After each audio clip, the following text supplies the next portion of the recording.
Magkasintahan, dead on arrival naman matapos banggain ng sinasakyang motorsiklo ng isang police mobile sa Antipolo City. Nagbabalik si Denise Osorio sa sentro ng balita. Nakahandusay at duguan ang magkasintahan ng datnan ng rescuer sa kahabaan ng Marcos Highway sa Antipolo. Sakay ang dalawa ng motorsiklo na nakipagsalpukan sa isang police mobile kahapon ng 2:00 ng hapon. Wasak ang motor habang nayupi ang gilid ng sasakyan ng pulis. Ayon sa Antipolo Police, nawala ng kontrol ang mobil habang nagpapatrolya. May preno naman po, na-lost control lang po talaga sa kadahilan po basa ang ulan, basa ang daan. Dagdag pa ng mga otoridad, karaniwang mabilis ang takbo ng mga sasakyan sa naturang lugar.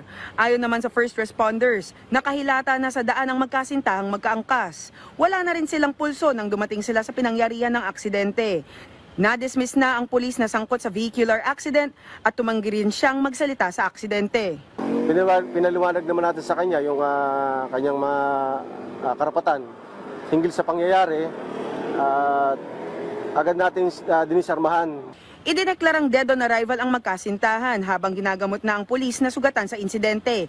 Nasa kustodiya ng Antipolo City Police Station ang pulis na driver ng mobil. Naharap siya sa kasong reckless imprudence resulting to multiple homicide and damage to property. Denise Osorio para sa Pambansang TV sa Bagong Pilipinas.